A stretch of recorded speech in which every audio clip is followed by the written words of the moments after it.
nesse terceiro vídeo, mais garantias de que Jeová realmente vai cumprir a sua vontade em restaurar o paraíso terrestre conforme ele desejava desde o início da criação.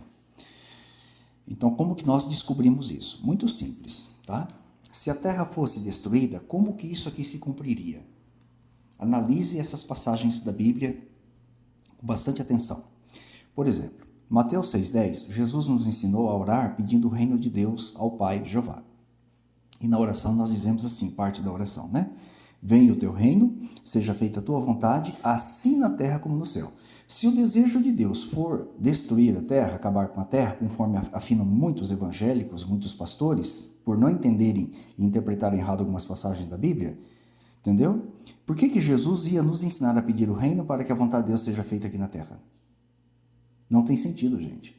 Jamais Jesus ia nos ensinar a pedir algo que não poderia se cumprir, né? Pedir o reino de Deus para fazer a vontade de Deus na terra, se a vontade de Deus não será cumprida, a terra será destruída. Não tem sentido, não tem lógica, né? Outro texto é esse aqui, ó, 1 João 3,8. Eu gosto muito desse texto aqui, ó. Quem pratica o pecado é do diabo, porque o diabo peca desde o princípio. Para isto o Filho de Deus se manifestou. Olha só, para desfazer as obras do diabo. Então eu te pergunto, a morte é obra do diabo? Obviamente que sim, né?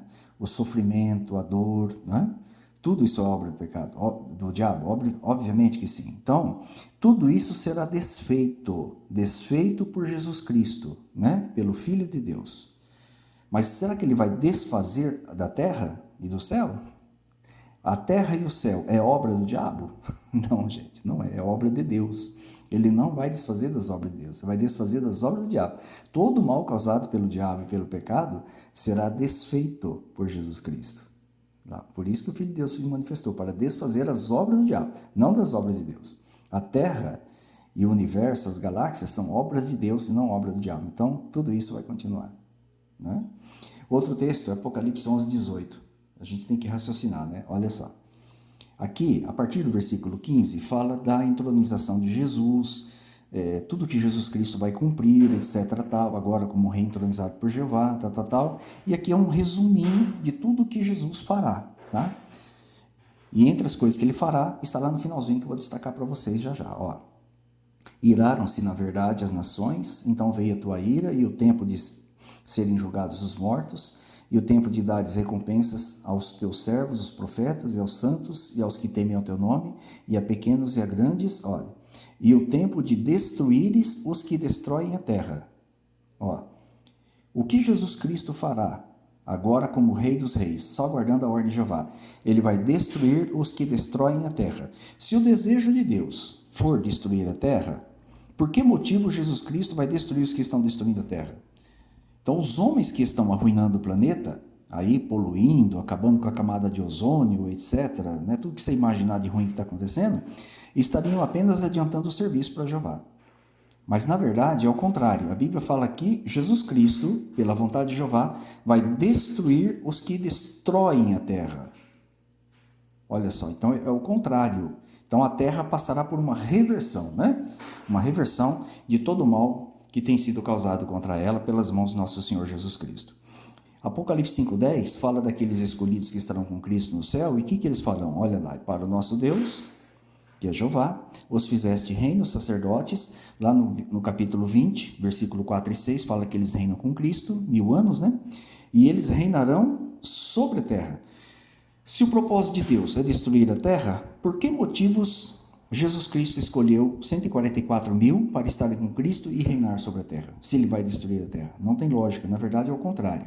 O reino de Cristo, junto com 144 mil, que governarão por 1000 anos, conforme Apocalipse capítulo 20, olha lá, será sobre a terra para restaurar a terra, recuperar a terra das condições degradantes que o homem deixou. Então, quando você raciocina com lógica, com coerência e com honestidade, fica claro que o propósito de Deus de transformar a terra no paraíso ainda está de pé. Então, se a terra fosse destruída, nada disso aqui poderia se cumprir. Seria uma incoerência muito grande, né? Ter tanta coisa a favor da restauração da terra, não é? E imaginar que a terra vai ser destruída. Gente, não tem cabimento, né? Então, o propósito original de Deus não se cumpriria se a terra fosse destruída. Isso aqui tudo seria falácia. do próprio Deus ou do próprio Jesus Cristo. Não é verdade? E seria também uma derrota para Jeová, né? Uma vitória para Satanás. Em que sentido? O propósito original de Deus era que a terra fosse transformada no paraíso. O diabo não quis. Se Jeová não transforma, quem é que sai, né, como vitorioso? Satanás. Satanás que atrapalhou tudo. Satanás consegue provar para os anjos que ele é capaz de impedir Jeová de qualquer propósito que Jeová queira fazer. Ele se mostra mais poderoso do que Jeová. Vocês acham que Jeová vai permitir isso, gente? Óbvio que não. Então a terra vai ser restaurada para provar que Satanás é mentiroso. Ele atrapalhou, né, temporariamente o propósito de Deus, mas não indefinidamente, tá? Então fica muito claro aqui para nós que a terra será restaurada e transformada em paraíso para o bem de todos aqueles que temem e adoram o Deus verdadeiro, Jeová.